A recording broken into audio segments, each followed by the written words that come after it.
Welcome to TV prime. సమైక్య రాష్ట్రం విడిపోయే సమయంలో చంద్రబాబు నాయుడు గారు రెండు కళ్ళ సిద్ధాంతాన్ని పాటించారు.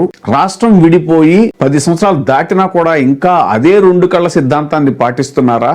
అసలు రెండు కళ్ళ సిద్ధాంతం కాదు, ఒక కన్ను పోయినా పర్వాలేదు, ఒక కన్నే ముఖ్యమనేలా వ్యవహరిస్తున్నారా అనేటువంటిది ఇప్పుడు జరుగుతున్నటువంటి చర్చ. ముఖ్యంగా ఆంధ్రప్రదేశ్ రాష్ట్రం ఏమైపోయినా పర్వాలేదు, తెలంగాణ ప్రయోజనాలే కాపాడబడాలి. ఎందుకంటే తమ ఆస్తులన్నీ కూడా తెలంగాణలో ఉన్నాయి కాబట్టి తెలంగాణ ప్రయోజనాలకి ఎక్కువ విలువిస్తున్నారా అని చెప్పేసి జరుగుతున్న పరిస్థితులు చూస్తే తెలుస్తుంది. ఎందుకంటే సాక్షాత్ అసెంబ్లీ వేదికగా రేవంత్ రెడ్డి గారే తను చెప్పటం వల్లే చంద్రబాబు నాయుడు గారు పోతిరెడ్డిపాడు ఎత్తిపోతల ఏదైతే ఉందో, లిఫ్ట్ ఇరిగేషన్ ఏదైతే ఉందో దాని నుంచి ఈ సీమకు నీళ్లు వెళ్లకుండా ఆపింది తానే అని రేవంత్ రెడ్డి స్వయంగా క్లెయిమ్ చేసుకున్నారు అసెంబ్లీ వేదికగా. నేను చంద్రబాబు నాయుడు గారి మీద కేంద్ర ప్రభుత్వం మీద ఒత్తిడి తెచ్చి రాయలసీమ లిఫ్ట్ ఇరిగేషన్ ఆపిచ్చిన అధ్యక్ష, నా చరిత్ర ఇది, నీ నీతి గది. ఇవాళ నేను సూటిగా చెప్పదలుచుకునే వేదిక మీద నుంచి రెండు రాష్ట్రాల మధ్యలో మంచి వాతావరణం ఉండాలని ఇప్పటి వరకు నేను సాధించిన విజయాన్ని కూడా నేను చెప్పుకోలేదు అధ్యక్ష. సూటిగా చంద్రబాబు నాయుడు గారికి విజ్ఞప్తి చేసిన నేను, రాయలసీమ లిఫ్ట్ ఇరిగేషన్ మీరు ఆపితే మేము ఏదైనా విషయాల మీద చర్చకు వస్తాము, లేకపోతే మీతో చర్చించడానికి అవకాశం లేదు. మొట్టమొదట 3 TMCల పర్ డే అక్రమంగా నిర్మిస్తున్న రాయలసీమ లిఫ్ట్ ఇరిగేషన్ పనులను మీరు ఆపండి అని మేము వారిని క్లోజ్డ్ రూమ్ లో అడిగితే మా మీద గౌరవంతో రాయలసీమ లిఫ్ట్ ఇరిగేషన్ ఆపేసింది అధ్యక్ష. మీరు ఈ రోజు నిజ నిర్ధారణ కమిటీని సభ నుంచి పంపించండి. కూనంనేని సాంబశివరావు గారిని, అక్బరుద్దీన్ ఓవైసీ గారిని, బీజేపీ మహేశ్వర్ రెడ్డిని ఎవరిని కమిటీ చేస్తారో, ఇంక్లూడింగ్ బీఆర్ఎస్ మాజీ సాగునీటి పారుదల శాఖ మంత్రులు ఇద్దరున్నారు, చంద్రశేఖరరావు, హరీష్ రావు. వాళ్ళిద్దరు నాయకత్వాన్ని ఎవరినో ఒకరిని పెట్టి రాయలసీమ లిఫ్ట్ ఇరిగేషన్ పనులు ఆగినాయా లేదా, ఉత్తమ్ కుమార్ రెడ్డి గారు మంత్రి అయిన తర్వాత కాంగ్రెస్ అధికారంలోకి వచ్చిన తర్వాత ఆగిన వాళ్ళ నిజ నిర్ధారణ కమిటీ పంపించండి అధ్యక్ష. మీరు ఆదేశాలు ఇవ్వండి అధ్యక్ష. ఈ సభ నుంచి మేము అక్కడ రాయలసీమ లిఫ్ట్ను 3 TMCల పర్ డే దోపిడీని ఆపిచ్చి చర్చల పేరు మీద ఈరోజు పాలమూరు రంగారెడ్డి ఎత్తిపోతలకు అనుకూలంగా నిర్ణయాలు వచ్చి ఉమ్మడి రాష్ట్రంలో మా ప్రాజెక్టులకు మీరు ఎలాంటి అభ్యంతరాలు పెట్టకండి, మా కడుపు కొట్టకండి అని వాళ్ళ మీద ఒత్తిడి తీసుకొచ్చి ఈరోజు ఒక కొలికి పట్టుకొచ్చిన మాట. అసలు తెలంగాణ ఉద్యమమే నీళ్లు, నిధులు, నియామకాలు అనేటువంటి కాన్సెప్ట్ మీద వచ్చింది.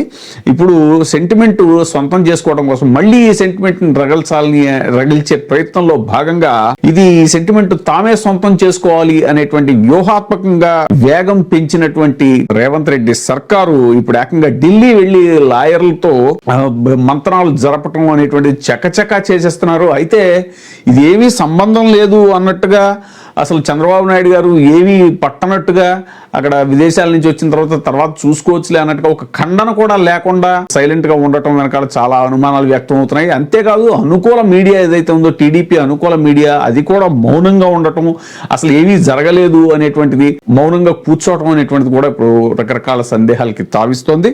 గతంలో కూడా సమైక్యవాదులు అందరూ కూడా ఈ రెండు కళ్ళ సిద్ధాంతం మీద చంద్రబాబు నాయుడు గారిని వ్యతిరేకించడం జరిగింది. వాళ్ళు కూడా ఆశించారు చంద్రబాబు నాయుడు గారు రాష్ట్రం విడిపోకుండా ఆపగలరేమో అని ఆశించారు. కానీ సంతకం పెట్టకుండా ఆయన సంతకం పెట్టడం, రెండు కళ్ళ సిద్ధాంతం ఫాలో అవటం, ఇవన్నీ కూడా చాలా మందిని నిరాశకి, తీవ్రమైనటువంటి నిరాశకు గురి చేసిన సమైక్యవాదులకి. అంటే ఇప్పుడు రాజకీయ ప్రయోజనాలు తప్ప రాష్ట్ర ప్రయోజనాలు ఏమాత్రం పట్టవు అన్నట్టుగా చంద్రబాబు నాయుడు గారు వ్యవహరించడం అనేటువంటిది ఇప్పుడు చాలా దారుణం. ఒకవైపు రేవంత్ రెడ్డి సర్కారు చకచక అడుగులు వేస్తూ ఈ నీటి విషయంలో చంద్రశేఖరరావు గారి మీద పైచేయి సాధించడానికి ఏకంగా ఢిల్లీ వెళ్ళి సుప్రీంకోర్టులో అభిషేక్ సింఘ్వి ద్వారా ఇది సుప్రీంకోర్టులో కూడా ఈ కేసును నడిపించాలి అని చూసే ప్రయత్నం ఏదైతే ఉందో, మరి ఇవన్నీ జరుగుతున్నా ఇంత వేగంగా రేవంత్ రెడ్డి సర్కార్ పావులు కదుపుతున్నా అసలు తమ రాష్ట్ర ప్రయోజనాలు ఏమీ పట్టనట్టుగా చంద్రబాబు నాయుడు గారు వ్యవహరించడం అనేటువంటిది ఈ సందర్భంగా చాలా పలు విమర్శలకి తావిస్తోంది.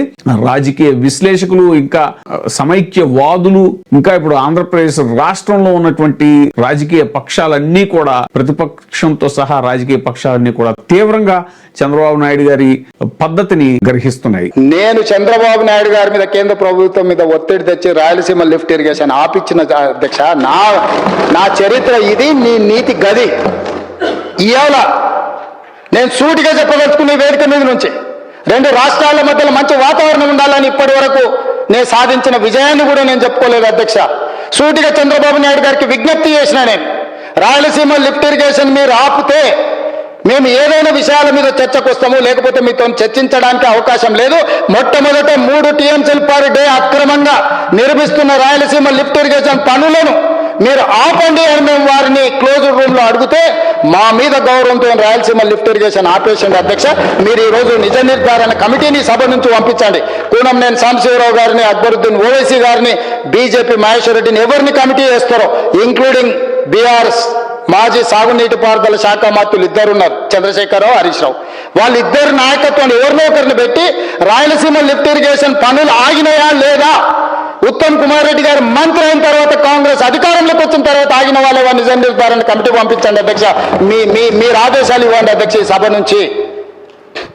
మేము అక్కడ రాయలసీమ లిఫ్ట్ 3 టీఎంసీలు పర్ డే దోపిడీని ఆపిచ్చి చర్చల పేరు మీద ఈరోజు పాలమూరు రంగారెడ్డి ఎత్తిపోతలకు అనుకూలంగా నిర్ణయాలు వచ్చి ఉమ్మడి రాష్ట్రంలో మా ప్రాజెక్టులకు మీరు ఎలాంటి అభ్యంతరాలు పెట్టకండి, మా కడుపు కొట్టకండి అని వాళ్ళ మీద ఒత్తిడి తీసుకొచ్చి ఈరోజు ఒక కొలికి పట్టుకొచ్చిన